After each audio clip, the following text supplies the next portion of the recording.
वारकरी संप्रदायातील थोर महात्मे व महाराष्ट्रातील विचारवंतांची दुर्मिळ कीर्तने, प्रवचने, व्याख्याने ऐकण्यासाठी सुरेश महाराज सूळ या यूट्यूब चॅनेलला अवश्य सबस्क्राईब करून बेल आयकॉन दाबा. भागवत म्हणजे काय? निगमरूपी म्हणजे वेदरूपी कल्पवृक्षाचं पिकलेलं फळ. शुकाचार्याच्या मुखाचा याला स्पर्श झालेला असल्यामुळं आनंदपूर्ण अनंत अमृत आणि भरपूर असलेलं फळ असं हे भागवत नावाचं फळ. हे रसरूप आहे, रसयुक्त नाही, रसरूप फळ आहे. आणि या रसरूप फळाचं तुम्ही पान करा. फळ प्या म्हणलंय. त्या म्हणायचं कारण काय? फळ खायचं असतं, चोखायचं असतं, पण फळाचं पान नसतं, फळ कोणी पित नसतं. मग रसरूप फळ असल्यामुळं याच्या पानाची भाषा वापरली. आणि हे रसपान भागवतातलं अमृत रसाचं पान कुठपर्यंत करायचं? आलयम, शेवटपर्यंत. शेवटपर्यंत म्हणजे मोक्षापर्यंत. मोक्षानंतरही पुन्हा जन्मजन्मांतर घेऊन याच भागवताच्या भक्तिरसाचं पान करा. मुहुः मुहुः वारंवार करा. कुणी करावं हे पान? रसिकांच्या बद्दल महाराजांनी व्यासाने सांगितलेले. मुहुरहो रसिकाः भुविभावुकाः, जे पृथ्वीवर विद्यमान असलेले आणि रसिक आहेत त्यांनी या भागवत रसाचं सतत पान करावं. पृथ्वीवर असलेल्या लोकांनीच का? अन्य लोकांमध्ये ही कथा दुर्लभ आहे. यमधर्माला कथा ऐकावी वाटते पण त्याला मिळत नाही ना, म्हणून कथा श्रवण व्हावयास यमधर्मा थोरास पाहे रात्रंदिवस वाट कर जोडणी. ते वाट पाहत बसतात हरिभक्ताची, कधी येतील इथं हरिदास, मला कधी कथा सांगतील, असं त्यांना झालेलं असतं. म्हणून अन्य लोकात दुर्लभ असलेलं हे कथामृत. स्वर्गात जर कथामृत प्राप्त झालं असतं तर शुकाचार्याकडे अमृत कलश घेऊन येऊन कथामृताची याचना करणं काही गरज देवांना असते का? असली असते का? ज्या अर्थी ते कथेची याचना करायला मृत्यूलोकात येतात त्या अर्थी कथा तिथं नाही. म्हणून भुवी भावुकाः, जे भुवीवर म्हणजे भूपृष्ठावर विद्यमान असणारे जे लोक आहेत अशा भाविकांना या रसपानाबद्दल व्यासाने सांगितलेलं. मग तसं परमेश्वराच्या पासून जर हे वेदशास्त्र पुरुष निश्वास न्यायानं निर्माण झालेलं असेल तर सहज वेदशास्त्राचं निर्माण करणारा तो परमात्मा त्या वेदशास्त्रात ग्रथित असलेल्या ज्ञानापेक्षा अधिक ज्ञानी म्हणावा लागेल ना. अधिक ज्ञानी, सर्वज्ञ आहे. जगाच्या कर्त्याचा विचार करत असताना जगाचा करता सर्वज्ञ आणि सर्व शक्ती म्हणावा लागतो. कारण हे जगच मोठं विचित्र आहे, वैविध्यानं भरलेलं आहे. जगद्गुरु शंकराचार्याने जन्माद्यस्य यतः या सूत्रावर भाष्य लिहित असताना जगाचं वैविध्य आपल्याला समजावून सांगितलं. हे जग कसं? आचार्य या जगाचं वर्णन करत असताना आपल्यासमोर 4-5 पद्धतीनं जगाचं वर्णन करतात. अस्य जगतः नामरूपाभ्याम व्याकृतस्य अनेक कर्तृभोक्तृ संयुक्तस्य प्रतिनियत देश काल निमित्त क्रिया फलाश्रयस्य मनसा अपि अचिंत्य रचना रूपस्य. हे जग असं आहे. कसं आहे? नामरूपानी स्पष्ट झालेलं. जे नामरूपानी स्पष्ट होतं त्याला कोणी करता लागतो. जगाला करता आहे हे सिद्ध करण्याकरता बघा केवढा खटाटोप करावा लागला. ज्याला नाम आहे, ज्याला रूप आहे, अशी कोणतीही वस्तू घ्या, ती वस्तू निर्माण करण्याकरता करता पाहिजे. कोणताही करता जी वस्तू त्याला करायची असेल त्या वस्तूचं नाम आणि रूप मनामध्ये घेतल्याशिवाय ती वस्तू करूच शकत नाही. एक कुंभार मनामध्ये मडकं हा शब्द आणि त्या मडक्याचा आकार या दोन गोष्टी मनात अगोदर घेईल आणि मग मडकं निर्माण करेल.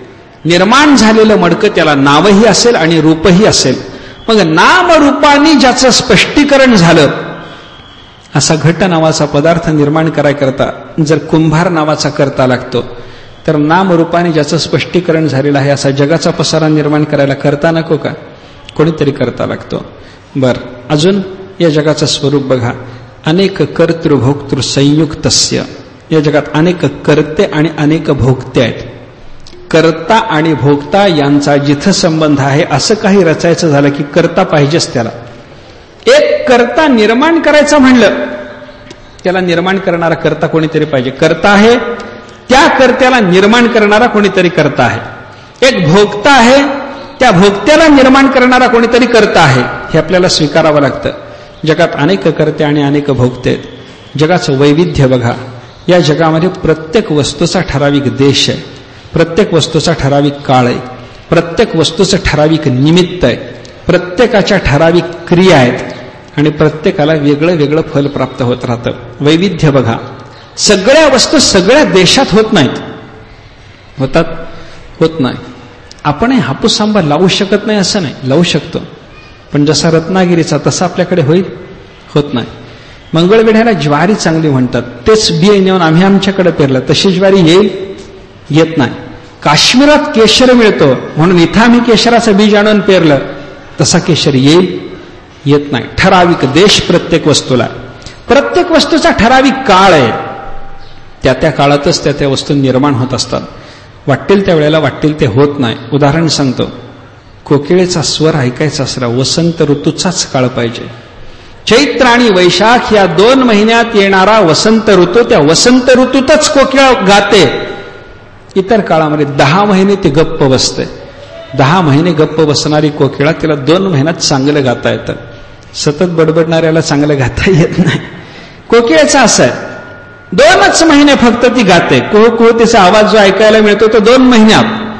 काय सांगायचंय? ठराविक काल, प्रत्येक वस्तूचा ठराविक देश, प्रत्येक वस्तूचा ठराविक काल, प्रत्येक वस्तूच्या बाबतीमध्ये लागणारं निमित्त वेगळं. बघा तुम्ही, एकाच निमित्तानं सगळं होत नाही. सगळे प्रत्येक वस्तूच्यासाठी लागणारं निमित्त वेगळं असतं. काय आहे?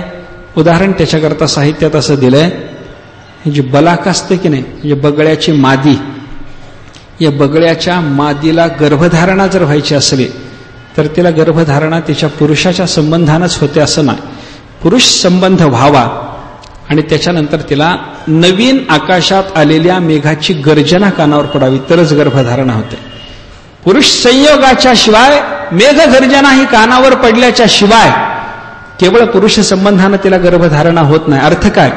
बलाकेला गर्भधारणा होण्याकरता नवघन ध्वनी श्रवण हे निमित्त सांगितलंय. हे एक निमित्त. असं प्रत्येक वस्तू करता लागणाऱ्या जगातलं निमित्त वेगळं आहे. प्रत्येकाची क्रिया वेगळी, प्रत्येकाला प्राप्त होणारं फल वेगळं. मग देश वेगळा, काल वेगळा, निमित्त वेगळं, क्रिया वेगळी, प्रत्येकाचं फल वेगळं. मग हे सगळं सृष्टीतलं वैविध्य सांभाळून त्या त्या ठिकाणी ते निर्माण करणं, त्या त्या काळात निर्माण करणं, त्या त्या निमित्तानं निर्माण करणं, त्याच्याकडून करून घेणं, त्याला ते फल देणं, हे सगळं करण्याकरता लागणारा जो करता अल्पज्ञ अल्पशक्ती चालेल का? अल्पज्ञ अल्पशक्ती चालत नाही. अजून एक जगाचं वर्णन केलंय, मनसा अपि अचिंत्य रचना रूपस्य. या जगाच्या रचनेचा आपण मनानं सुद्धा विचार करू शकत नाही असं हे जग आहे. ज्याचा आपल्याला मनानंही विचार करता येत नाही, ते रचण्याची आपल्यामध्ये शक्ती आहे असं आपल्याला म्हणता येईल का? नाही. एकूण हे जग निर्माण झालं, हे ज्याच्यापासून झालं तो परमात्मा, हे देवाचं तटस्थ लक्षण झालं. जन्मादि अस्य यतः. कशावरून? हे जग, या जगाचे जन्माधिक त्या परमेश्वराच्या पासूनच झाले. कशावरून म्हणायचं?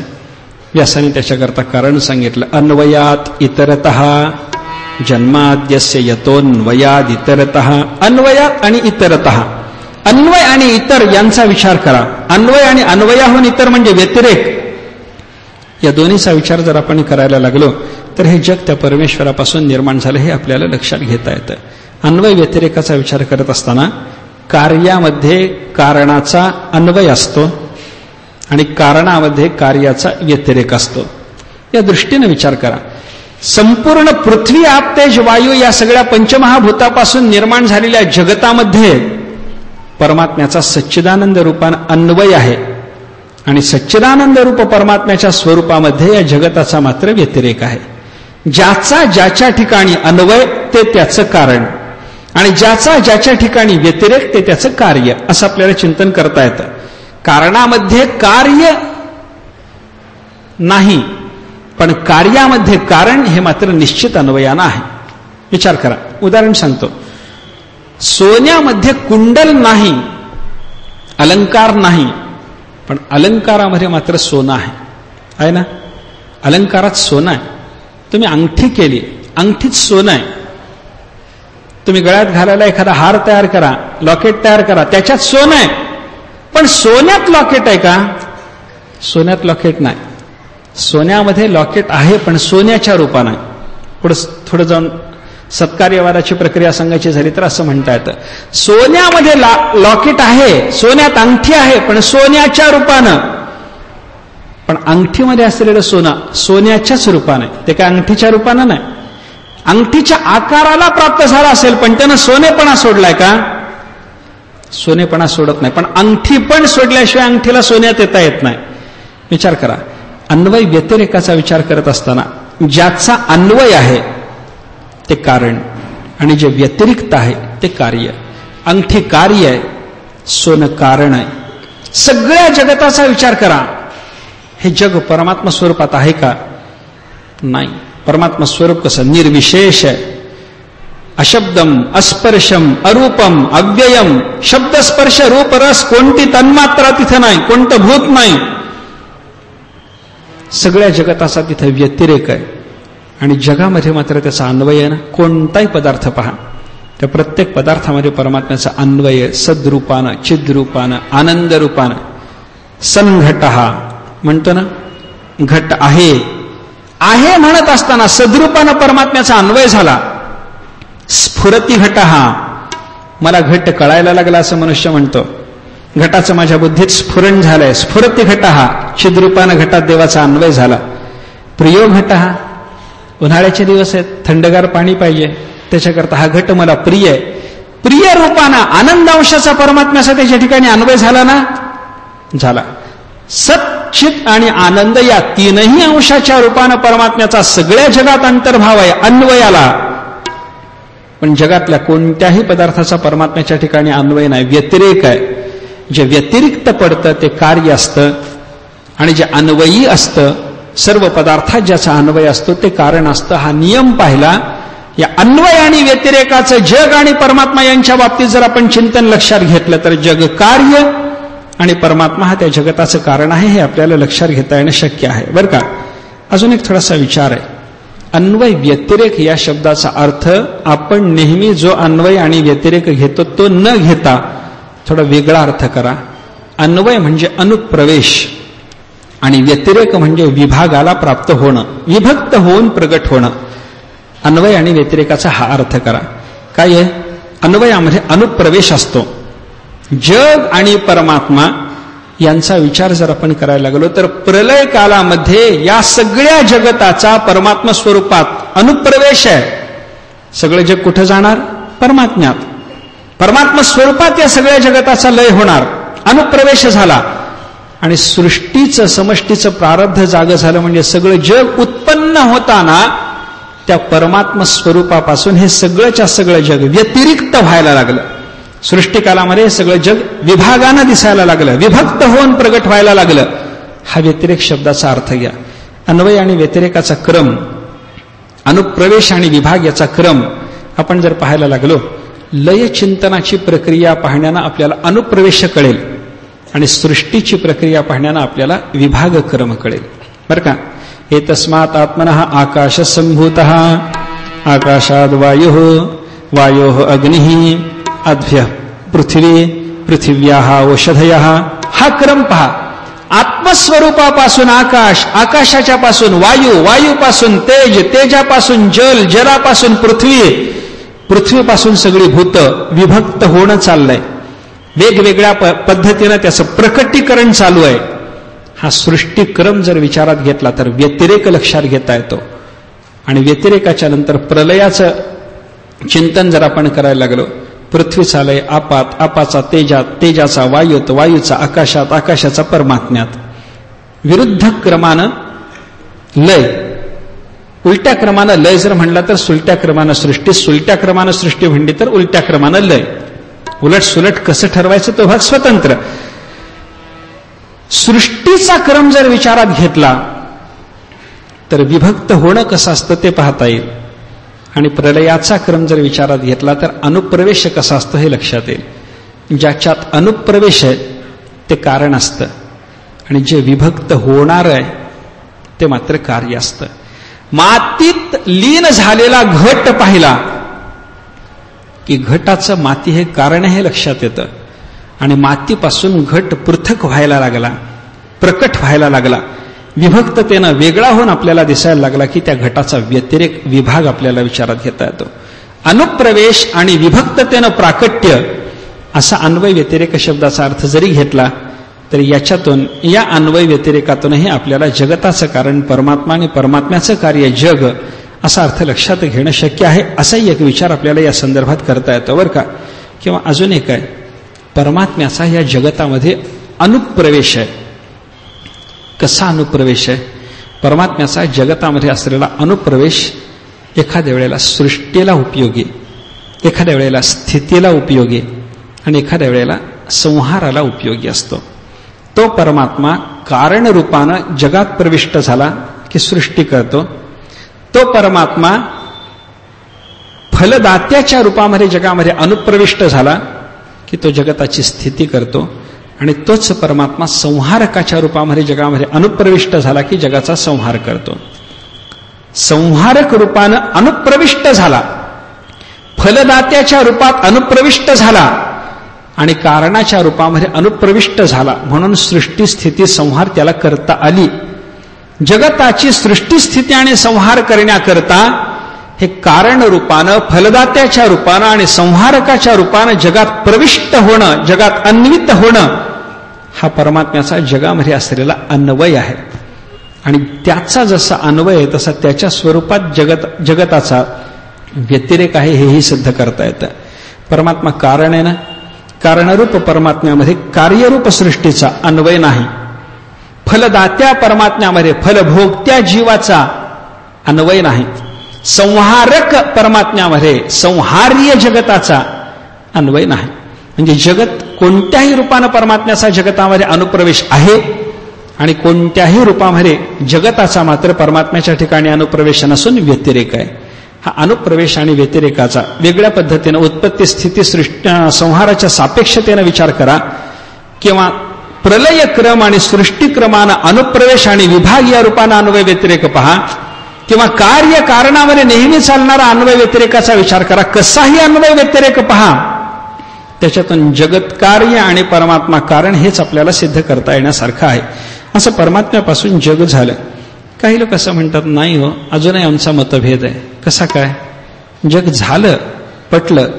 अगोदर अजन्य म्हणत होतो, ते अजन्य नसून जन्य हे पटलं. सर्वज्ञ सर्वशक्ती कर्तृक नाही म्हणत होतो, जीवाचं कर्म त्याच्यानं त्याला फल भोगण्याकरता हे जग झालं, ते आमचं म्हणणं होतं. त्याचाही तुम्ही निराश केला. पण आमचं अजून एक म्हणणं आहे, काय? हे जग झालं पण परमात्म्यापासून नाही. का? जे ज्याच्यापासून होतं, जे कार्य जसं असतं त्या कार्याच्या सापेक्ष तसाच करता मानावा लागतो. जसं झालंय, झालं नाही, जे जसं आहे ते तसं उत्पन्न होण्याकरता कारण सुद्धा तसलंच लागतं बरं का. कारणामध्ये सुद्धा तसाच प्रकार आपल्याला स्वीकारावा लागतो. ये यदन्वित स्वभावाः ते तत्प्रकृतिकाः. ज्याचा स्वभाव ज्या गुणांनी युक्त तो त्या कारणापासून निर्माण झाला असं समजा. मातीनं युक्त असलेला घट असल्यामुळं मातीपासून निर्माण झाला म्हणा. तसा जगाचा विचार करत असताना जग सच्चिदानंदानं युक्त नाही. मग जग सुख दुःख मोहानं युक्त आहे. जगामध्ये सुख आहे, दुःख आहे, मोह आहे. प्रत्येक पदार्थामध्ये या तिन्ही गोष्टीचा अंतर्भाव आपल्याला दिसतो. एकच पदार्थ एका व्यक्तीला सुख देणारा म्हणून दुसऱ्याला देईलच नाही. एकाला तो पदार्थ सुख देतो, दुसऱ्याला दुःख देतो आणि तिसऱ्याला मोह निर्माण करतो. वेदांताने दिलेलं उदाहरण थोडंसं वेगळं आहे. वेदांताने सांगितलं, एक सुंदर स्त्री आहे, पतीला सुख देते, सौतीला दुःख देते आणि तिची अपेक्षा करणारा पती वाचून जो तो पुरुष त्याला मोह निर्माण करते. एकाच स्त्रीच्या ठिकाणी सुखदता, दुःखदता आणि मोह निर्माण करण्याचं सामर्थ्य हे आहे ना? आहे. जगातल्या प्रत्येक पदार्थाचं असं आहे. एकाला त्या पदार्थानं सुख दिलं, एकाला दुःख दिलं, एकाला मोह निर्माण केला. एक रत्न आहे, ज्याला मिळालं त्याला सुख, ज्याला मिळालं नाही तो हात सोडत परत गेला, दुःख. ज्याला मिळावं वाटत होतं, मिळालंच पाहिजे असं वाटतं पण मिळणं शक्य नाही, त्याला मोह निर्माण होतो. एकच पदार्थ सुख दुःख आणि मोह देणारा असं प्रत्येक पदार्थाच्या बाबतीत जर जगात असेल तर सुख दुःख मोह सामान्य प्राकृतिक जग झालं. असं जर सुख दुःख मोह सामान्य प्राकृतिक जग जर असेल तर सुख ज्या सत्वापासून सिद्ध होतं, दुःख ज्या रजापासून सिद्ध होतं आणि मोह ज्या तमापासून सिद्ध होतो, त्या सत्व रज तमाची साम्यावस्था असलेलं जे प्रधान किंवा प्रकृती त्याचं कार्य हे जग आहे असं म्हणा. प्रधान कर्तृक हे जग आहे असं म्हणा. असं जर कोणी म्हणलं तर त्याला वेदांतानं उत्तर दिलेलं आहे, तसं नाही बाबा. या जगाच्या बाबतीमध्ये जो कर्ता आहे त्या कर्त्यानं ईक्षण केला असं वर्णन आहे. ब्रह्मसूत्रामध्ये असं चिंतन आहे, ईक्षतेर न अशब्दात. ज्याला शब्द प्रमाण नाही असं प्रधान जगत कारण ठरत नाही. कारण जगताचं जे कारण आहे त्यानं जगताच्या सुरुवातीला ईक्षण म्हणजे विचार केला असं चिंतन आहे. ईक्षण केलं, विचार केला, विचार करून जग निर्माण केलंय. विचारा वाचून हे जग निर्माण होणं शक्य नाही. काय कर्त्याच्या बाबतीमध्ये वेदांतातलं एक असं वाक्य प्रसिद्ध आहे, जानाती इच्छती अथ करोती. अगोदर तो उपादानाधिकाला जाणतो, नंतर इच्छा करतो आणि नंतर त्याला ते कार्य निर्माण करता येतं. म्हणजे कार्य निर्माण करण्याकरता तो जाणणारा पाहिजे, त्या कार्याची त्याला इच्छा पाहिजे. जाणणे, त्या कार्याची इच्छा असणे, हे सगळं जडात जमतं का? जडाला कार्य निर्माण करण्याकरता लागणारं जे ज्ञान आहे तेही नाही, जडाला कार्य निर्माण करण्याची इच्छाही नाही. मग जो जाणतो तो करतो, जो इच्छा करतो तो करतो, असं जर असेल तर जडाच्या पासून हे जग झालं असं म्हणता येत नाही.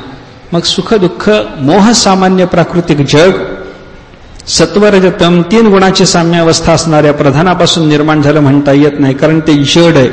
प्रधान जड असल्यामुळे त्या जगाची उत्पत्ती प्रधानापासून नाही. भागवताच्या या मंगलाचरणामध्ये तेही सांगितलं, या जगताचे जन्माधिक अन्वय व्यतिरेकावरून परमात्म्यापासूनच होतात,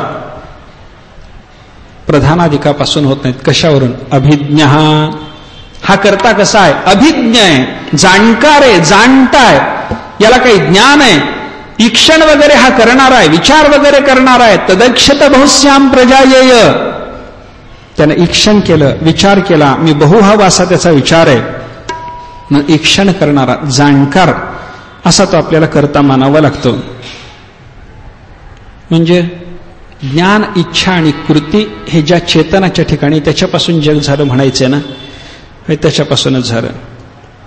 मग ज्ञान, इच्छा, कृतीमान जीवही आहे ना, जीवालाही ज्ञान आहे, इच्छा, कृती आहे, त्यानं जग निर्माण केलं म्हणता का? भागवतातला शब्द बघा, स्वराट आहे ते करता. स्वराट, स्वेनैव राजते, स्वयंप्रकाश आहे. स्वयंप्रकाशता ज्याच्या ठिकाणी असा आमचा करता आहे. म्हणजे जीव हा करता स्वीकारता येत नाही. जीवाला ज्ञान आहे, स्वयंप्रभात नाही. जीवाला शक्ती आहे, स्वयंशक्ती नाही. जीवाला कोणीतरी शक्ती देतो. तुम्ही बघा, कुंभार मडकं करतो ना, करतो. कुंभाराला ज्ञान आहे ना, आहे. त्याचं त्याला आहे का? बापाने शिकवलंय म्हणून ज्ञान आहे.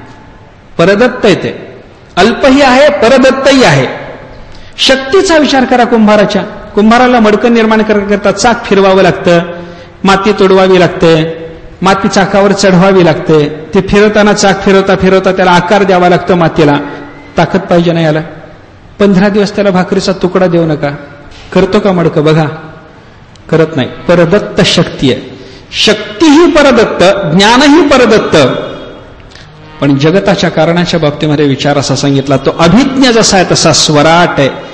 त्याचं ज्ञान स्वयं आहे, त्याची शक्ती स्वयं आहे, त्याचं ज्ञान सर्व आहे, त्याची शक्ती सर्व आहे. परदत्त नाही, अल्प नाही, स्वतःसिद्ध हे सगळं सामर्थ्य त्याच्या ठिकाणी आहे. असा हा आमचा करता. काही लोकांनी सांगितलं, हो, जगाच्या बाबतीमध्ये करता तुम्ही सिद्ध करता. जग सकर्तृक आहे असं म्हणत असताना ते जीवानी, हे जड प्रधानाने केलं नाही, चेतनाने केलं म्हणतात. चेतनाने केलं म्हणत असताना सुद्धा ते चेतन जीवानं केलं नाही असं तुमचं म्हणणं आहे. इथपर्यंत आम्ही मान्य करू, तुम्ही सांगितलेला युक्तिवाद आम्हाला मान्य, पण परमेश्वराकडे अजून जाऊ देत नाही तुम्हाला. मग हे जग कोणी केलं? एका अल्पज्ञ अल्पशक्ती जीवाला हे जरी जग करता आलं नाही तरी सर्व जीवांची जो समष्टी असलेला हिरण्यगर्भ आहे त्यानं जग केलं म्हणा ना. हिरण्यगर्भानं जग केलं म्हणा. तो सर्व जीवांची समष्टी आहे. समष्टी असल्यामुळे या सर्व एकाची शक्ती आणि सर्वांची मिळून शक्ती. एकाची शक्ती अल्प असेल पण सर्वांची मिळून सर्व शक्तीता येते. एकाचं ज्ञान अल्प असेल पण सर्वांचं मिळून सर्वज्ञता तिथे सिद्ध होऊ शकते. म्हणून तो हिरण्यगर्भ ब्रह्मदेव, त्याला तुम्ही जगताचा करता म्हणलं तर काही बिघडतं? व्यासाने सांगितलं तोही जगाचा करता नाही का? तेने ब्रह्म हृदयादि सूर्य आदि कवये मह्यंती सूर्य, हे कारण दिले त्याला. आदि कवी म्हणजे ब्रह्मदेव. या ब्रह्मदेवाला ब्रह्म म्हणजे वेद, तेने हृदा तेने, तेने म्हणजे विस्तारानं दिलं. ते कसं दिलं? हृदातेने, या ये हृदयीचे ते हृदय घातले या क्रमानं दिलं. ब्रह्मदेवाला वेदाचं ज्ञान या हृदयातून त्या हृदयात संक्रमित करत भगवंताने जे पाठवून दिलं असं वर्णन आहे. या वर्णनातून ब्रह्मदेवाची सर्वज्ञता बाधित झाली. त्याचं ज्ञान स्वतःसिद्ध आहे का? जर त्याला स्वतःसिद्ध ज्ञान असतं तर त्याला ज्ञान द्यायची गरज होती का? गरज नव्हती. सर्वज्ञ ते सिद्ध करण्याचा तो समष्टी असल्यामुळं अनेक अल्पज्ञांच्या ठिकाणचं ज्ञान त्याच्या ठिकाणी एक वटून तुम्ही त्याला सर्वज्ञ सिद्ध करू पाहता. पण त्यालाही ज्ञान देणारा आमचा परमात्मा आहे. तेने ब्रह्म, त्याच्या ठिकाणी ब्रह्म म्हणजे वेदाचा विस्तार, वेदाचं विस्तृत ज्ञान हे भगवंताने निर्माण केलेलं आहे. उपनिषदात वर्णने पहा. यो ब्रह्माणं विदधाति पूर्वं यो वै वेदांश्च प्रहिणोति तस्मै तज्ञोह देवमात्मबुद्धिप्रकाशं मुमुक्षुर्वै शरणमहं प्रपद्ये. यो ब्रह्माणं विदधाति पूर्वं, ज्या देवानं ब्रह्मदेवाला सृष्टीच्या प्रारंभी निर्माण केलं. यो वै वेदांश्च प्रहिणोति तस्मै, आणि सिद्ध असलेले वेद त्या ब्रह्मदेवाच्याकडे जो पाठवतो हृदातेने, मनोमन त्याच्या हृदयामध्ये, त्याच्या अंतःकरणावर, त्याच्या बुद्धीवर ज्ञानाचा प्रकाश हा परमात्मा निर्माण करतो. म्हणजे ब्रह्मदेवाकडे ज्ञान आहे. तो हिरण्यगर्भ असल्यामुळे सगळ्या जीवांची समष्टी आहे. सर्वांचं ज्ञान, सर्वांची शक्ती त्याच्या ठिकाणी एकवटलेली असल्यामुळे तो सर्वज्ञ सर्वशक्ती असं कदाचित वाटेल. पण त्याचं ज्ञानही स्वयंप्रभात नाही, भगवंताने दिलेलं परदत्त. जे परदत्त असतं ते सर्व असण्याची शक्यता नाही. त्याच्यामुळे ब्रह्मदेवाला सर्वज्ञ म्हणता येत नाही. त्यानं हे जग निर्माण केलं असं आपल्याला म्हणता येणार नाही. म्हणून हे जग जे निर्माण केलं ते परमात्म्यानं निर्माण केलं असं आपल्याला म्हणावं लागतं. जग सकर्तृक आहे, जडकर्तृक नाही, चेतनकर्तृक आहे. चेतनात आहे अल्पज्ञ, अल्पशक्ती. जीवानी हे निर्माण केलेलं नाही, सर्वज्ञ सर्वशक्ती भगवंतानी केलं. समष्टी असलेला जीव हिरण्यगर्भ, त्यानंही जग निर्माण केलेलं नाही, कारण त्याच्याही ठिकाणी ज्ञानाचा, वेदज्ञानाचा विस्तार करणारा परमात्मा आहे. भगवंताला हे ज्ञान ब्रह्मदेवाला देण्याची गरज काय पडली? कारण वेद काय निर्माण झालेले नाहीत, आहेतच ते स्वतःसिद्ध असलेले वेद. त्या वेदाचं ब्रह्मदेवानं आपण होऊन चिंतन करावं. देवानी कशा करता दिले त्याला? याला उत्तर देताना व्यासाने सांगितलं मुह्यंती यत्सूरयः. त्या वेदाच्या संबंधी देवांना सुद्धा, विद्वानांना सुद्धा मोह आहे. म्हणजे वेदाला नेमकं काय सांगायचंय बड्या बड्या विद्वानाला कळत नाही. मग बड्या बड्या विद्वानाला जर वेदाचा अभिप्राय कळत नसेल तर मग ब्रह्मदेवाच्याही बुद्धीमध्ये त्या वेदज्ञानाच्या संबंधानं तसाच गोंधळ कदाचित निर्माण होईल. म्हणून ते वेदाचं ज्ञान देवानी ब्रह्मदेवाला दिलं. संशय निर्माण होऊ नये म्हणून द्यावं लागलं. जर त्यानं वेदाचा अभ्यास केला असता, उपलब्ध वेद घेतले असते, त्याचं चिंतन केलं असतं, तर कदाचित इतर विद्वानाच्या प्रमाणे त्यालाही वेदविषयक मोह निर्माण झाला असता. तो होऊ नये म्हणून भगवंतानी हे वेद त्याला दिलेले आहेत. असा ज्याच्यापासून या जगताचे जन्मादिक होतात, अन्वय आणि व्यतिरेकावरून या जगताच्या जन्मादिकाचा संबंध ज्याच्याच ठिकाणी आपल्याला दाखवता येतो, जो सर्व पदार्थांच्या बाबतीत अभिज्ञ आहे, जो स्वराट आहे, ब्रह्मदेवाला सुद्धा ज्यानं वेदाचं ज्ञान सुरुवातीला दिलेलं आहे, तेज, वारी आणि पृथ्वी यांचा परस्पराच्या ठिकाणी विनिमय व्हावा, तसा जग आणि परमात्मा यांचा परस्पराच्या ठिकाणी अन्योन्याध्यास होऊन हा त्रिसर्ग ज्याच्या कृपेनं खोटा नाही वाटायला लागतो, असा तो परमात्मा, जो सत्य, जो परमेश्वर, त्याचं आम्ही ध्यान करतो. काय तुम्हाला उपयोग होणार? काही लोक म्हणतात जग त्यानं केलं. तो स्वराट आहे, तो अभिज्ञ आहे, त्यानं ब्रह्मदेवाला ज्ञान दिलं, जगताला सत्यत्व दिलं. म्हणून त्याचं चिंतन कर. तुमच्या पदरात काय? जगाला तो सत्यत्व देतो, तुम्हाला काय देणार आहे? तो अभिज्ञ आहे, तुम्हाला काही देणार आहे का? व्यासाने त्याचं उत्तर देताना सांगितलं, धामना स्वेन सदा निरस्त कुहकम. तो परमात्मा असा आहे, स्वतःच्या ठिकाणच्या अंगभूत तेजाने सर्व भक्तजनांच्या अंतःकरणातला अज्ञानांधकार तो सदैव घालवतच राहतो. हा लाभ आहे. म्हणून सत्यम परम धीमहि, म्हणून त्या परमसत्याचं आम्ही ध्यान करतो. असं मंगलाचरण व्यास महर्षीने केलंय. विस्ताराने या मंगलाचरणाचा थोडासा आपण विचार केला. पुढचं चरित्र आपल्याला पाहायचंय. एकदा प्रेमाने भजन करा, सगळेजण भजन करा. भगवत कथेकडे चित्तही लागेल अशी व्यवस्था करून घ्या.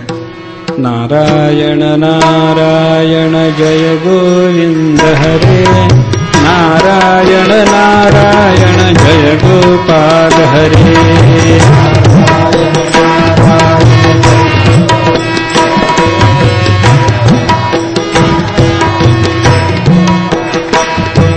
नारायण नारायण जय गोविंद हरे, नारायण नारायण जय गोपाल हरे.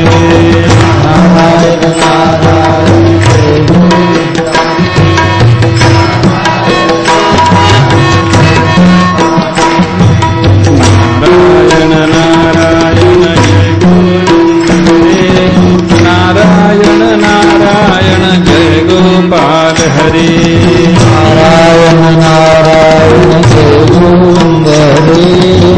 नारायण नारायण जय गोविंद हरे, नारायण नारायण जय गोपाल हरे. नारायण नारायण जय गोविंद हरे, नारायण नारायण जय गोपाल हरे. नारायण नारायण जय गोविंद हरे, नारायण नारायण जय गोपाल हरे. नारायण नारायण जय गोविंद हरे, नारायण नारायण जय गोपाल हरे. नारायण नारायण जय गोविंद हरे, नारायण नारायण जय गोपाल हरे. नारायण नारायण जय गोविंद हरे, नारायण नारायण जय गोपाल हरे. नारायण नारायण जय गोविंद हरे, नारायण नारायण जय गोपाल हरे. नारायण नारायण जय गोविंद हरे, नारायण नारायण जय गोपाल हरे. नारायण नारायण जय गोविंद हरे, नारायण नारायण जय गोपाल हरे.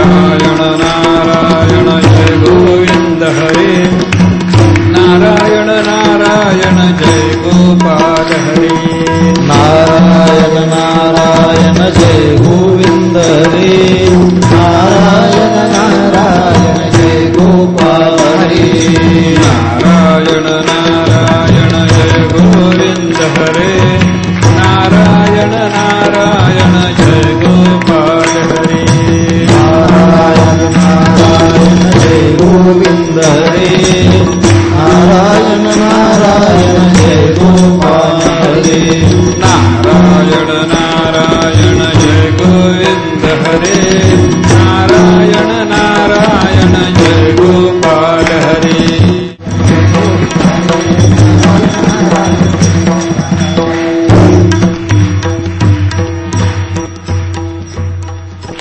धर्मः प्रोज्झितकैतवोऽत्र परमो निर्मत्सराणां सताम् वेद्यं वास्तवमत्र वस्तु शिवदं तापत्रयोन्मूलनम् श्रीमद्भागवते महामुनिकृते किं वा परैरीश्वरः सद्दो हृद्यवरुध्यतेऽत्र कृतिभिः शुश्रूषुभिस्तत्क्षणात्.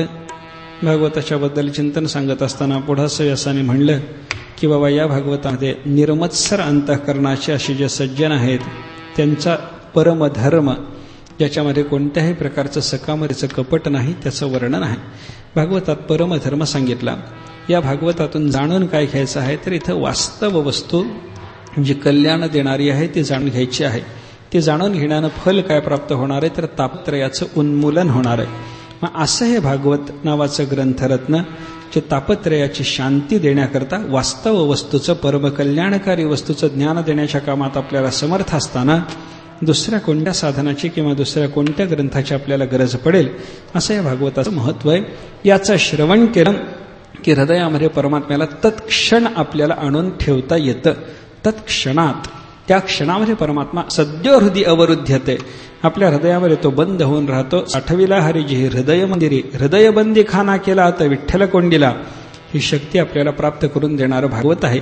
मग तत्क्षण ताबडतोब तेव्हाच्या तेव्हा परमात्मा आपल्या हृदयात यावा आणि बंदिस्त होऊन राहावा, हे जर भागवताचं सामर्थ्य असेल तर अन्य साधन घेऊन काय करायचं आहे असं व्यासमहर्षी या ठिकाणी वर्णन करतात. आणि असं हे महत्वाचं ग्रंथ हे जे भागवत आहे हे भागवत एक अत्यंत महत्वाचं फल आहे आणि या फलाचं तुम्ही पान करा असं एक वर्णन या ठिकाणी आहे. निगमकल्पतरोर्गलितं फलम शुकमुखादमृतद्रव संयुतं पिबत भागवतं रसमालयं मुहुरहो रसिका भुवि भावुकाः. भागवत म्हणजे काय? निगमरूपी म्हणजे वेदरूपी कल्पवृक्षाचं पिकलेलं फळ, शुकाचार्याच्या मुखाचा याला स्पर्श झालेला असल्यामुळं आनंदपूर्ण अनंत अमृताने भरपूर असलेलं फळ, असं हे भागवत नावाचं फळ. हे रसरूप आहे, रसयुक्त नाही, रसरूप फळ आहे. आणि या रसरूप फळाचं तुम्ही पान करा. फळ प्या म्हणलंय.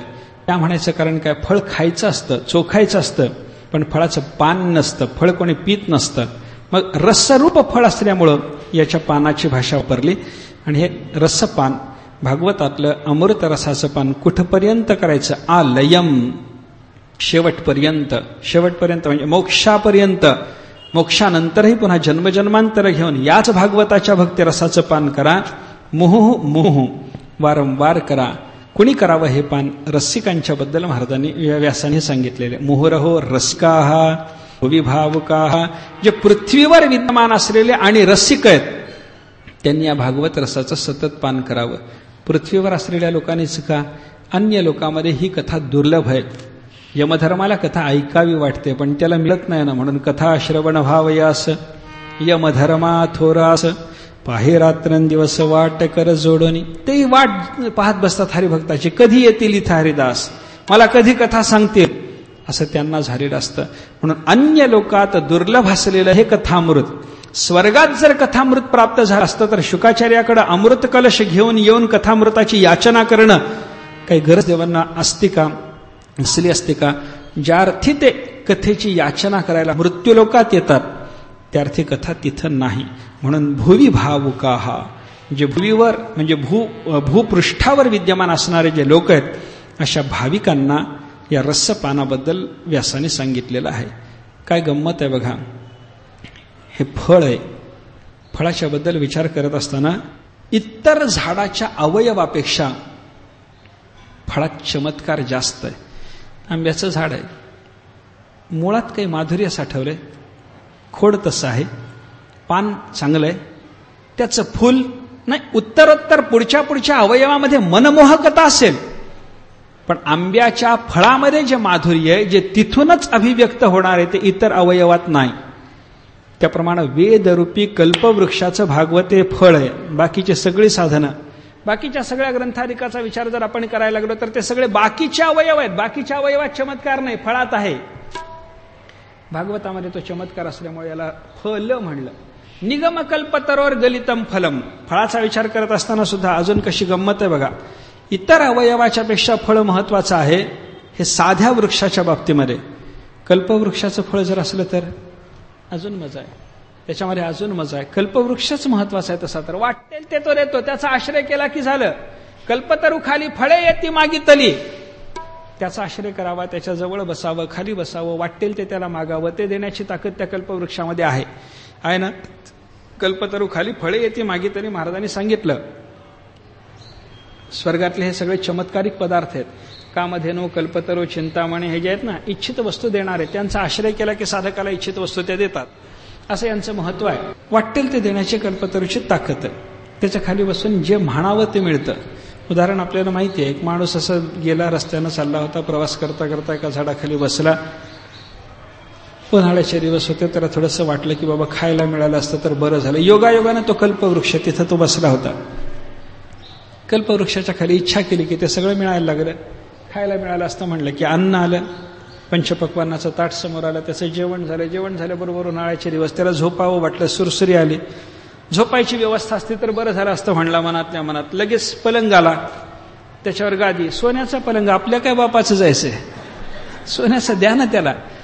सोन्याचा पलंग, 7-7 गाद्या, दुग्धफेन शय्या, पुष्पशय्या निर्माण केलेली त्याला दिसली, त्याच्यावर पडला, झोपला, डोळा लागायचा अवकाश. इतक्यात त्यानं चिंतन केलं, म्हणला इथं आलो, बसलो, हे सगळं चाललंय, कसं यायला लागलंय, हे भूताटकी तर नसेल ना. लगे भूतही हजरच. ते हजर झाल्यावर तरी बाबांनी गप्प बसावं, मला खाणार तर नाही ना. खाल्लंय त्यानं, विचाराने आला. कल्पतरू फल देतो, इच्छित देतो, पण इच्छित देत असताना हे योग्य अयोग्य याचा विचार करण्याची ताकद त्याच्या ठिकाणी नाही. पण वेद नावाचा कल्पवृक्ष योग्यायोग्य त्याचा विचार करूनच फल देतो. निगम कल्पतरोर गलितम फलम. भागवताचं वर्णन करत असताना भागवत हे फळ आहे, कल्पतरूचं फळ आहे. आणि हा कल्पतरू साधा कल्पतरू, स्वर्गीय कल्पतरू नाही, हा निगम कल्पतरू आहे. निगम म्हणजे वेद. वेदाला कल्पतरू म्हणण्याचं कारण काय? वेद सगळं देतो. ज्याला धर्म पाहिजे त्याला धर्म, अर्थ पाहिजे त्याला अर्थ, काम पाहिजे त्याला काम, मोक्ष पाहिजे त्याला मोक्ष, भक्ती पाहिजे त्याला भक्ती. हे सगळं देणारा वेद नावाचा वृक्ष असल्यामुळे त्याला कल्पतरू म्हणलं. त्या कल्पतरूचं हे फळ आहे. आणि या फळाचं वर्णन करत असताना हे सगळंच्या सेवन करायचंय. पिबत रसरूप फळ आहे. रसयुक्त फळ असतं तर त्याच्यातला काही भाग टाकायचा आणि काही भाग घ्यायचा असतो. फळात असे काही प्रकार आहेत पहा. काही फळांच्या बाबतीमध्ये असं आहे, त्या फळाचा वरचा भाग ग्राह्य असतो आणि आतला टाकायचा असतो. काही फळाचा असं आहे, त्याचा आतला भाग घ्यायचा असतो आणि वरचा टाकायचा असतो. उदाहरणानं बघा, आपल्याला जांभळं खायला मिळतात. आता जांभळाचं कसं आहे, वरचं खायचं आणि आतलं टाकायचं. खारीक खाता तुम्ही, आणून देतो, काही हरकत नाही, खाऊन बघा. काय खाता? वरचंच खाता, आतलं टाकता. खारीक खाताना कोणी आतली त्याचं बीज जे आहे ते कोणी खाल्लंय? खात नाही. वरचं खाणं, आतलं टाकणं, हे काही फळात आहे. काही फळात वरचं टाकायचं आणि आतलं खायचं. खारीक खाणं झाल्याबरोबर तुमच्या हातात बदाम दिलं, तसंच खाता. जशी खारीक खाल्ली तसा बदाम खाता तो येत नाही. बदाम खायला काय करावं लागतं? फोडून वरचं टाकायचं आणि आतलं घ्यायचं, असं असतं. काही फळाचं असं आहे, वर आणि आतलं दोन्ही टाकायचं आणि मधलं घ्यायचं. आंबा साल टाकून द्यायची, आतली कोय टाकून द्यायची, मधला रस घ्यायचा. काही पदार्थाचं, काही फळाचं याच्या विरुद्ध, वरचं आतलं घ्यायचं, मधलं टाकायचं. जर्दाळू कसं करता? जर्दाळूला काय करता? वरचंही खाता, मधलं कवच फोडता, आतलं पुन्हा बदाम खाता ना, बीज खाता ना. आंब्याच्या विरुद्ध आहे जर्दाळू. आंब्याला वरचं आतलं टाकून मधलं खावं लागतं. जर्दाळूला वरचं आतलं खाऊन मधलं टाकावं लागतं. काही पदार्थाचं कसं आहे, त्या पदार्थांच्या बाबतीमध्ये सर्वथा त्याज्यता. ते पदार्थ ते फळ खाताच येत नाही, त्या फळाचा त्यागच करावं लागतं. साबरीचं फळ, फळ फोडलं की त्याच्यातून त्या म्हाताऱ्या उडायला लागतात. कसं खाणार? म्हातारी असते ना, ते केसाळ असं एक काहीतरी असतं, सरकीसारखं आत त्याचं बीज असतं, भोवताली त्याला केस असतात. लहान मुलं त्याला म्हातारी म्हणतात. ते साबरीचं फळ जे आहे ते फोडल्याबरोबर सगळ्या म्हाताऱ्याच उडायला लागतात. काय खाणार? सर्वथा त्याज्य. आतलंही नाही, मधलंही नाही, बाहेरचंही नाही, काहीच खाता येत नाही. काही फळं मात्र अशी आहेत त्याचं सगळंच खाता येतं. आतलंही खा, मधलंही खा, बाहेरचंही खा. पेरू तुम्हाला द्या, वरचंही खाता, मधला गाभाही खाता, आतलं बीज सुद्धा आता मऊ निघालं येते तेही खाता येतं. सगळंच खायचं, सगळंच टाकायचं. वरचं खायचं, आतलं टाकायचं, आतलं खायचं, वरचं टाकायचं, वरचं आतलं खायचं, मधलं टाकायचं, मधलंच खायचं, वरचं आतलं टाकायचं. वेगवेगळे प्रकार फळामध्ये जरी असले तरी त्याज्य अंश असा प्रत्येक फळाच्या बाबतीत पाहायला सापडतो. सगळ्यात शेवटी आपण उदाहरण पाहायला लागलो पेरूचं. सगळा पेरू खाता येतो पण चोथा तरी तोंडात येतोच. बी सुद्धा माणूस चावून खातं पेरूचं, पण शेवटी काहीतरी थुंकावं त्याला वाटतं ना, त्याज्य अंश आहे. पण भागवत हे वेदरूपी कल्पवृक्षाचं जे फळ इथं त्याज्य काहीही नाही, सगळ्याच्या सगळं फळ घेण्यासारखं आहे. रसम, रसरूपी हे फल आहे. गलितम, म्हणजे कल्पवृक्षाचं गळून पडलेलं नाही, गळायला झालेलं, एवढं पिकलेलं, पाडाला आलेलं असं हे फळ आहे. आणि अजून एक फळाच्या बाबतीमध्ये असतं, या फळाला पिकल्याच्या नंतर, पाडाला आल्यानंतर पोटानं जर चोच लावली तर त्या फळाचं माधुर्य जास्त जाणवतं म्हणे. तसं हे निगमकल्पवृक्षाचं भागवत नावाचं जे फळ आहे हे परिपक्व एवढं झालंय, रसरूप आहे. आणि या रसरूप असलेल्या फळाला शुकाचार्याचा मुखस्पर्श झालाय. शुकमुखात अमृतद्रव संयुतम, शुकाचार्याच्या मुखाचा स्पर्श झालेला असल्यामुळे अमृतद्रवयुक्त अशा पद्धतीचं हे फळ झालेलं आहे. रसरूप फळ आहे. रसरूप फळ समास्वादन करत राहा, रस वाढत राहील, रस वाढत राहील. काही लोकांची शंका इथं, हा रस कोणता आहे? परमात्मा रस. परमात्मा किती आहे? एक आहे. व्यापक आहे का परिच्छिन्न आहे? व्यापक आहे.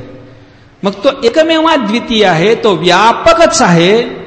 तर परमात्मा रस एकच आणि व्यापकच झाला ना. मग सेवन करत राहा, वाढत राहा. कसं म्हणतात?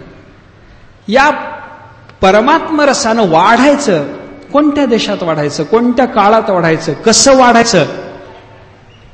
वाढू शकतो का? वाढणं याच्या बाबतीत आहे का? असं जर कोणी विचारलं तर त्याला भक्तिशास्त्राने उत्तर दिले, भक्तिरस, परमात्मा रस वाढवता येतो. तो एक आहे ना, व्यापकच आहे ना, एकच आहे, व्यापकच आहे, तरी त्याच्यामध्ये वृद्धी करता येते. कशी करता येते? उत्तर देताना भक्तिशास्त्राने त्याच्याकरता असं सांगितलंय, रसास्वादनाच्या प्रक्रियेनं त्याला वाढवता येतं. काय आहे? विचार करा.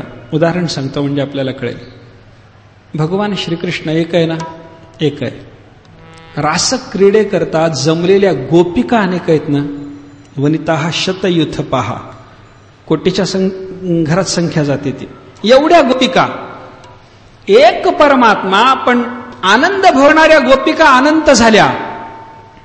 रस वाढला, तेवढ्यांना तो रस प्राप्त व्हायला लागला. या प्रक्रियेत रसाची अभिवृद्धी करता येते.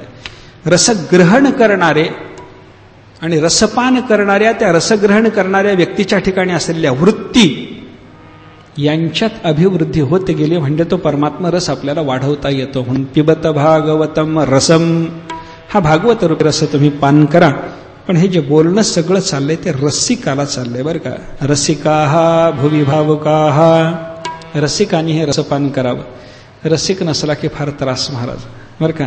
म्हणून एक कवीनं भगवंताला प्रार्थना केली, देवा माझ्या नशिबाला जे काही वाईट लिहायचं असेल ते लिही म्हणे, पण अरसिक माणसाला काही सांगायचं माझ्या नशिबातलं नको म्हणे. इतर पाप फलानी यथेच्छया वितरतानी सहे चतुरानन, ब्रह्मदेवा माझ्या नशिबामध्ये इतर पापाची फळ काय लिहायची असतील ती लिही, सहन करेन, ते दुःख भोगेन, पण अरसिकेशु कवित्व निवेदनम शिरसी मा लिख मा लिख मा लिख. अरसिकाला कवित्व निवेदन करणं माझ्या नशिबाला लिहू नको लिहू नको लिहू नको म्हणतो तो. म्हणजे काय? अरसिकाच्या समोर रसपानाच्या संबंधानं काहीतरी वक्तव्य करणं चालत नाही. म्हणून त्या सरस असलेल्या रसिकाला उद्देशून या ठिकाणी सांगणं चाललेलं आहे. पिबत भागवतम रसमालयम मुहुरहो रसिकाहा भुवि भावुकाहा. भाविकांनी, पृथ्वी तलावर विद्यमान असलेल्या या लोकांनी भागवताच्या रसाचं पान करावं असं म्हणून मग भागवताला सुरुवात झाली. सुरुवात कशी आहे?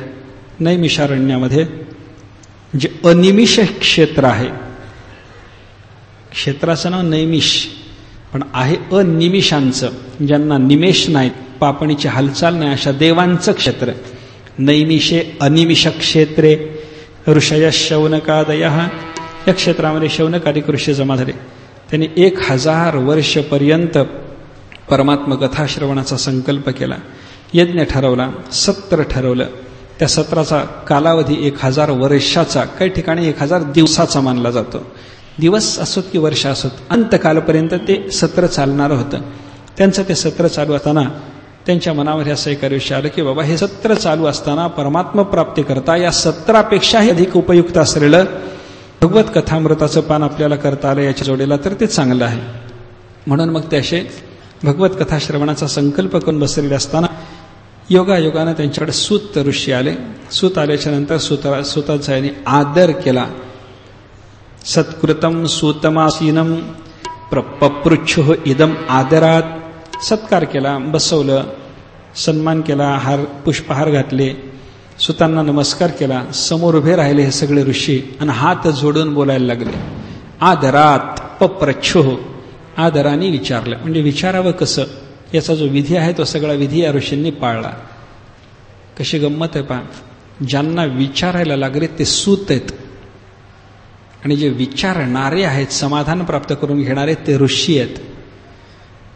एका सामान्य सूताला, सूत ही थोडा जाती व्यवस्थेचा जर विचार आपण केला ना तर सूत ही निम्न दर्जाची जात आहे, विलोम संकरजन्य जात आहे, प्रतिलोम संकर आहे. उच्च वर्णाची स्त्री आणि नीच वर्णाचा पुरुष यांच्यापासून झालेली संतती आहे, त्याचा सत्कार आहे.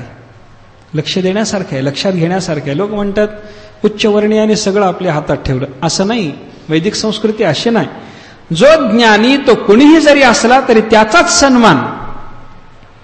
ज्याला ज्ञान नाही तो कुणीही जरी असला तरी त्यांना आदरानंच विचारणं, हेच आपल्याकडे घडत राहिलं, हेच घडतं. सूताला उच्चासन आहे, ब्रह्मासन दिले त्यांना, उच्चासनावर बसवले, सत्कार केलाय. सत्कृतम आसीनम, ते बसलेले आहेत, सत्कार प्राप्त आहेत. आदरात पपृच्छो, आदरानं विचारलं. आदर शब्द कसा आहे, किरातार्जुनियामध्ये एका ठिकाणी आदर शब्द आलाय. त्या आदर शब्दाचं व्याख्यान करताना मल्लीनाथांनी 2 पद्धतीनं हा आदर शब्द सोडवला. आदर आदर आदर म्हणजे सन्मानाची, गौरवाची भावना. आणि आदर शब्द सोडवताना त्याने दुसरा अर्थ घेतला, आदर. दर शब्द भयवाचक आहे. आदर म्हणजे भय असेपर्यंत, अंतःकरणात भय धरून. काय आहे, जेव्हा आदर व्यक्त करायचा असतो म्हणजे एखाद्या व्यक्तीच्या विषयी आपल्या अंतःकरणातली गौरवाची भावना व्यक्त करायची असते, तेव्हा ती भावना व्यक्त करत असताना आपल्या कृतीमध्ये कुठंतरी भय असावं, आहे ना. एका व्यक्तीचा आदर व्यक्त करायचा, त्याच्याविषयीचा गौरव व्यक्त करताना आपल्या कृतीत कुठंतरी भय असावं.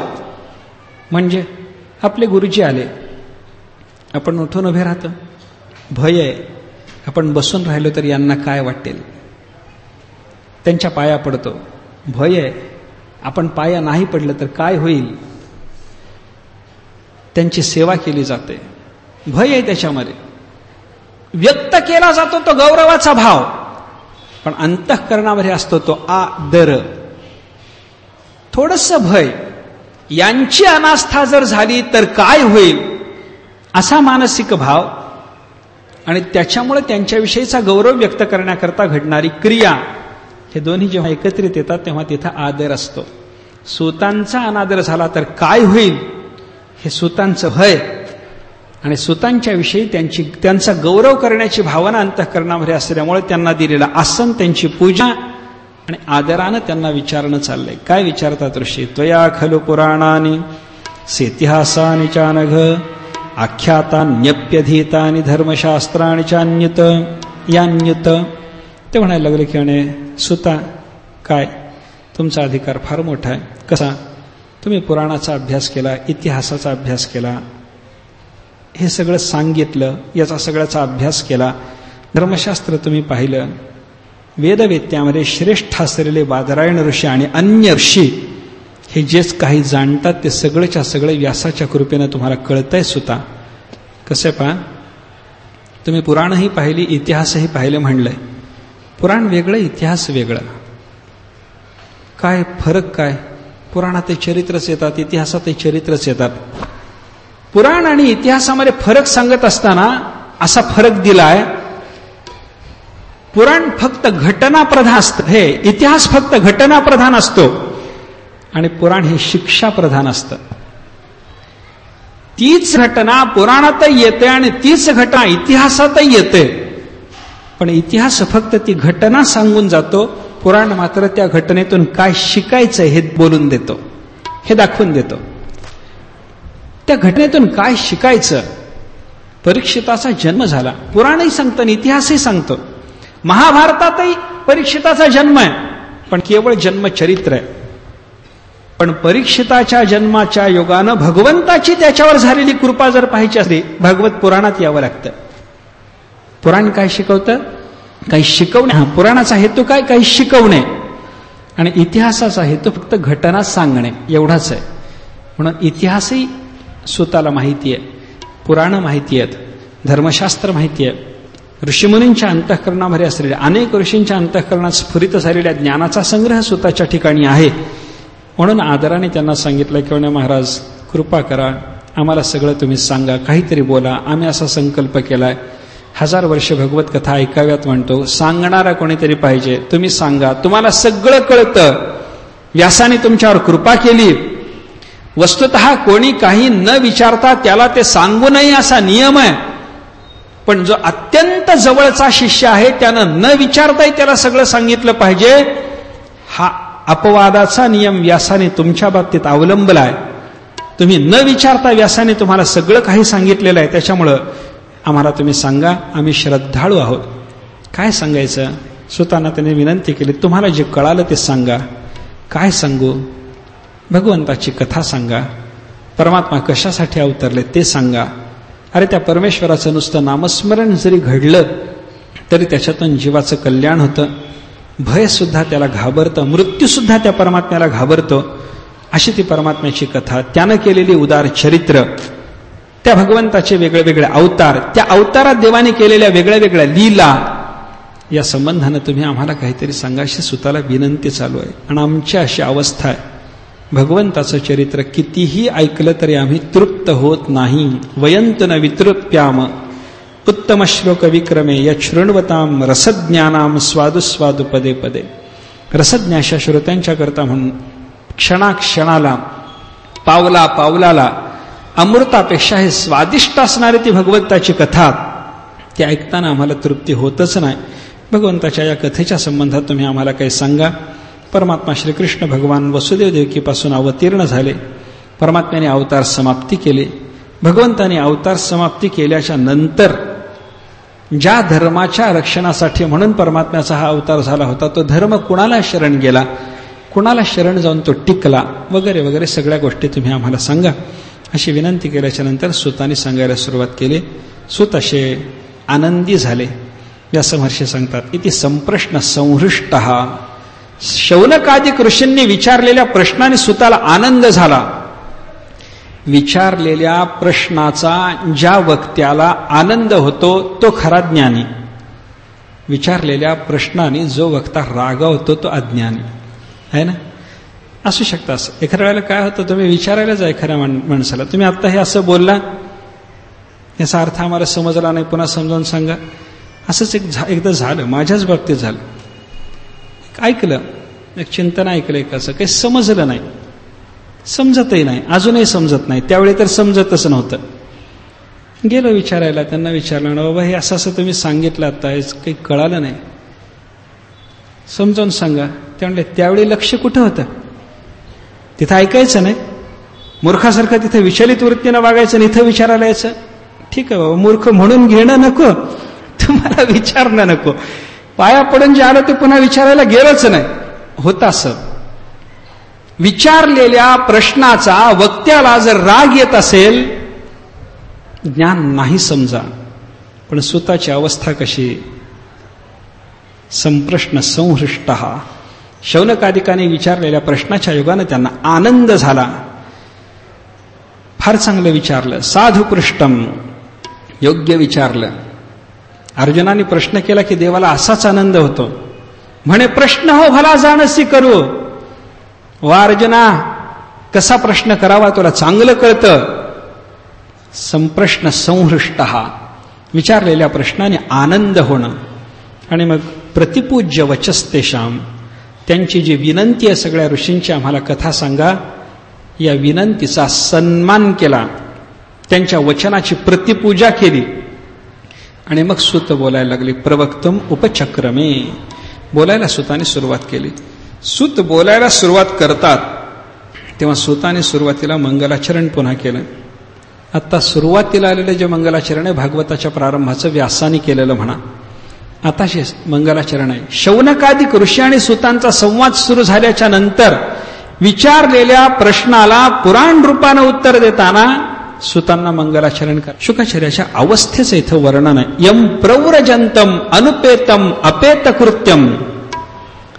शुकाचार्याच्या जन्माच्या संबंधातल्या कथेचा थोडासा संदर्भ विचारात घेतल्याशिवाय या श्लोकाचा अर्थ कळत नाही, म्हणून संदर्भ सांगतो.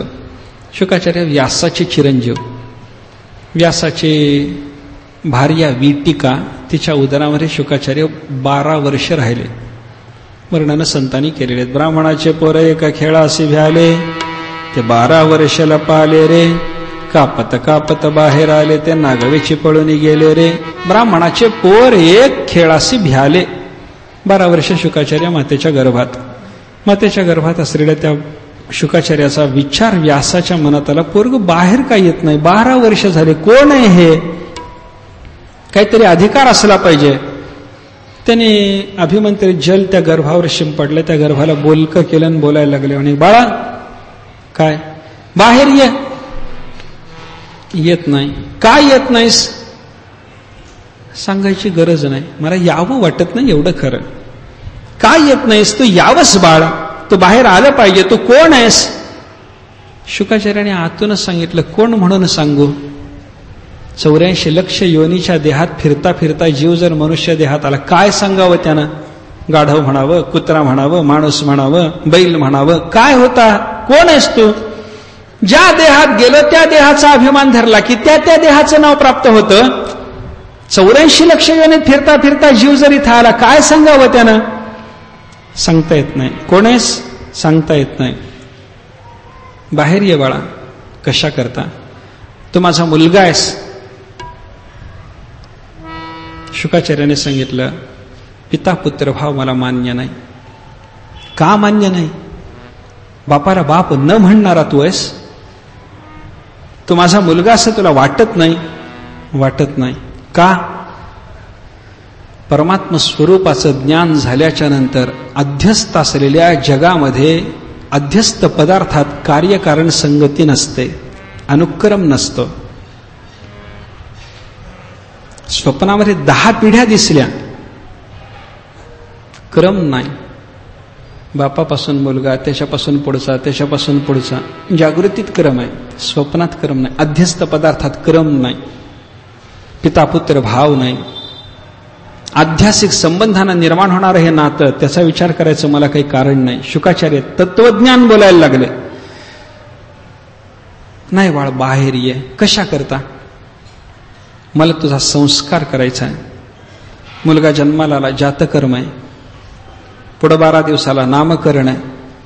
पुढे चुडाकरण आहे, कर्णवेध आहे, अन्नप्राशन आहे, उपनयन आहे, विवाह आहे. सगळे संस्कार तुझे मला करायचे आहेत बाबा. गरज नाही म्हणे. शुकाचार्याने आतून उत्तर दिलं, संस्काराची गरज नाही. का? विकार असेल तर संस्कार. भांड खराब झालं तर घासायचं. नवकोर भांड घेऊन कोणी घासले? केस वाढले तर दाढी करायची आहे. अंगाला घाम आला तर स्नान करायचं आहे. घामच येत नाही. तेजस शरीरामध्ये हे विकार जर नसतील, स्नानाची गरज नाही. विकार आला की संस्कार लागतो.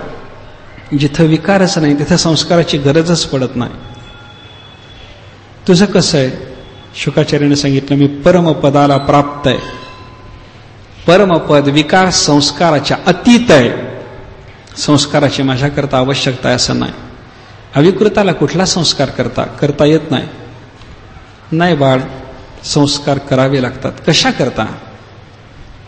शुकाचार्याने विचारल्याबरोबर यांनी सांगितलं की संस्कारानं द्विजत्व सिद्ध होतं असं वर्णन आहे. म्हणजे काय होतं?